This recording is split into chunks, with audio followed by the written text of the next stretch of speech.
Tahun 99, waktu kerusuhan di Ambon terjadi. Saya mengadakan kebaktian waktu itu untuk anak-anak muda. Ya, tiap hari Selasa di Soft Cafe. Nah, waktu mau tiba satu Selasa, saya lagi berdoa di kamar saya, tiba-tiba ada suara begini. Jess, berikan hak kenyamanan kamu untuk aku. Ada suara seperti itu. Saya nggak ngerti, saya tanya sama Tuhan, Tuhan maksudnya apa? Karena saya ngerasa hidup saya nggak nyaman-nyaman amat gitu loh. Tapi suara itu terus datang, serahkan hak kenyamanan kamu untuk aku. Nah, saya nggak dapat jawaban sampai tiba hari Selasa, hari kebaktian. Kebaktian seperti biasa, selesai kebaktian, ada anak muda satu datengin saya. Mukanya lebih serem dari monitor ini kayaknya. Serem lah mukanya. Dia datengin saya, dia bilang gini, Kak Jesse bukan? Yes, saya bilang. Saya boleh cerita sebentar? Oh boleh, saya bilang. Saya tadi siang sebenarnya mau ke Pulau Batam dari Tanjung Priok, naik kapal. Oh ya, ada urusan apa di Batam? Saya dapat tugas dari bos saya, harus bunuh orang. Dengar dia bunuh orang, saya mundur satu langkah. Oh ya? Terus kenapa kamu bisa ada di sini? Itu pertanyaan saya. Dia cuma bilang satu hal, gak tahu kenapa Kak, tadi waktu di pelabuhan Tanjung Priok, ada suara dan kuasa yang menarik saya datang ke sini. Dan waktu saya ikut kebaktian, saya dijamah Tuhan.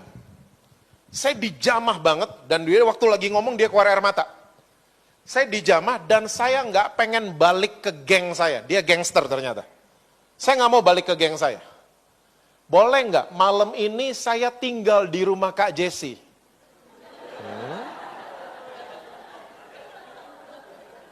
Kamu di rumah saya? Iya. Saya bilang sama dia, sebentar ya. Saya mau ke toilet sebentar, kamu jangan pulang dulu. Saya ke toilet, saya telepon ibunya anak-anak. Ya, dia ada di rumah nggak ikut kebaktian waktu itu, tahun 99.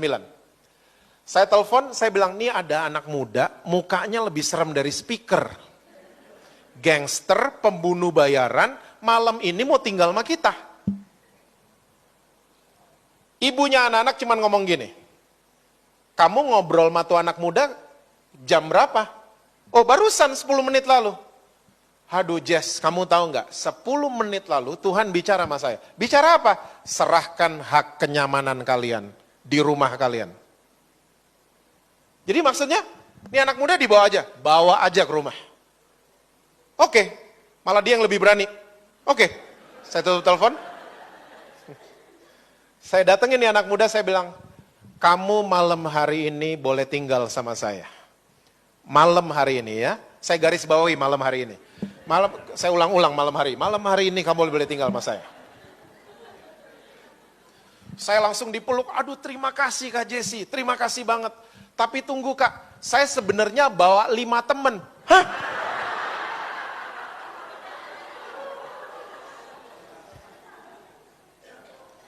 Singkat cerita, saya mulai duduk sama 5 temennya, ngawur semua.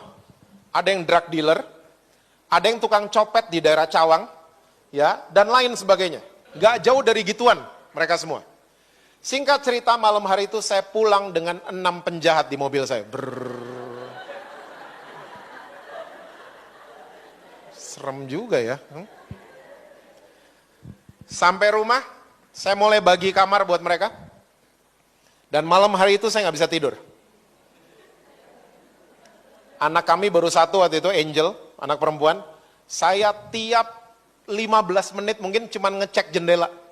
Mereka ngapain ya? Tidur padahal. Saya aja yang keparnoan sendiri.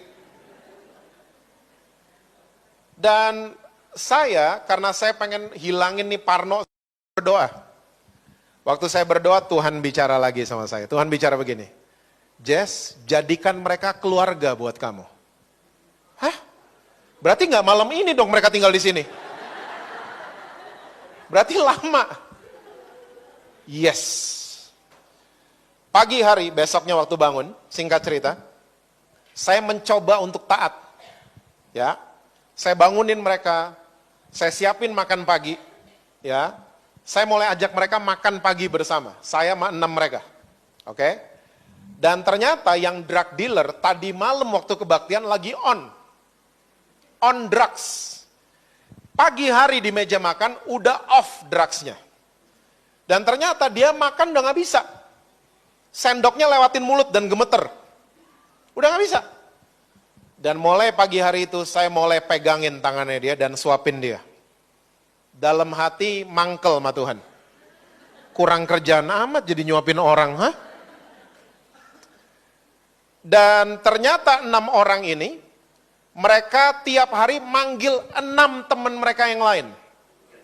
Untuk nongkrong, tadinya nongkrong dulu. Ya. Dan lama-kelamaan akhirnya tinggal di rumah semua, 12 orang.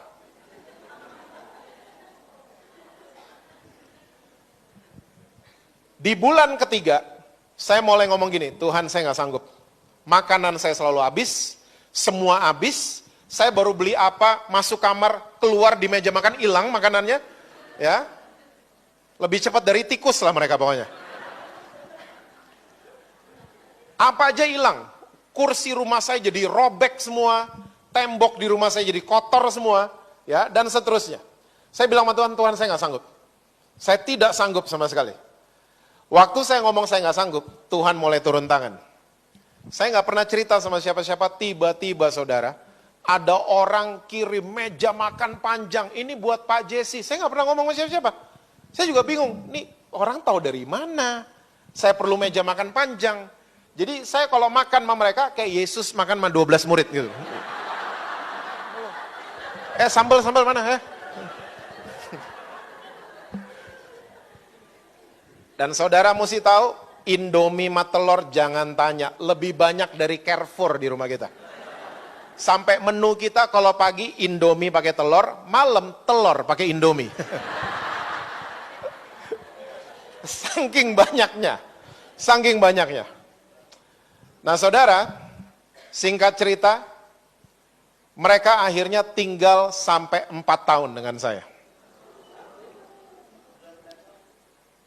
Di tahun keempat, 12 orang ini semuanya dipulihkan sama Tuhan. Pulih. Yang narkoba sembuh total, nggak pakai obat. Sembuh total. Sampai orang tua mereka ada yang di Medan, ada yang di Ambon, ada yang di Manado, pada nggak percaya. Nelfon ke Jakarta, ya macam mana ada orang kasih makan kau gratis? Hah? Mereka nggak ada yang percaya. Sampai semua orang tua ini datang ke rumah saya, dan di depan mata saya pemulihan terjadi. Ya, mereka ngampunin orang tua mereka. Mereka pelukan, ya, orang tuanya minta maaf sama, ternyata mereka ini fatherless semua. Fatherless, makanya aneh-aneh tingkahnya. Fatherless semua. Dan saudara mesti tahu, satu persatu dari mereka akhirnya dibuat Tuhan jadi sukses di pekerjaan mereka. Satu persatu. Salah satu ada yang udah pindah ke Bali, dia punya wedding organizer namanya Kana Wedding di Bali. Dan ini adalah wedding organizer yang cukup terkenal di Bali. Ya. Dan yang running ya gitu, ya, Ambon, tatoan, ya, mukanya ngeri banget. Dan dia nih korban kerusuhan. Mamanya dipotong jadi 9. Waktu kerusuhan di Ambon, waktu datang ke Jakarta, semua dia mau balas dendam waktu datang Jakarta. Tapi Tuhan tangkap dia duluan. Ya, walaupun sekarang muka mereka tetap kayak Rembo, tapi hati mereka Rinto Harahap. Ya.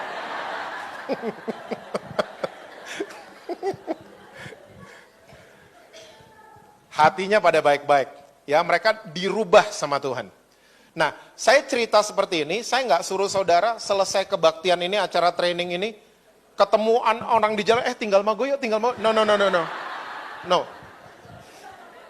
Don't do that. Don't try this at home. Saya percaya, ya, semua saudara dan saya, kita dikirim sama Tuhan. Orang-orang yang kita bisa fathering mereka. Dikirim kok sama Tuhan. Menurut kapasitas kita. Ya, Jangan cuman mau banyak-banyak, tapi kita nggak jadi problem solver. Jangan cuman mentalnya banyak-banyak doang, tapi kita nggak bisa urus mereka ternyata. Oke? Saya percaya sekali lagi saudara, banyak jiwa dikirim buat saudara dan saya. Kita aja mesti buka mata kita untuk bisa jadi sumber buat mereka. Ya, sumber hal-hal yang benar buat mereka. Amin, saudara-saudara. Dan itu, ya selama 4 tahun banyak hal terjadi. Ada yang mau bunuh-bunuhan satu hari lah, ya ada yang mau pukul-pukulan lah, ya dan lain sebagainya. Tapi itu semua proses. Makanya saya bilang dari tadi sama saudara-saudara yang bertanya, ya jangan kasih target kalau lagi fathering. Sama seperti bapak ke anak. Ya, kamu umur 17 keluar dari rumah ya. Pernah ketemu bapak kayak gitu? Kamu umur 16 tolong jadi pilot Garuda nanti ya. Dan get out, capek bayarin kamu terus. Gak ada bapak kayak begitu. Bapak harus benar-benar punya influence dengan dasar hubungan sama anak-anak rohani kita. Oke? Amin saudara-saudara? Ya.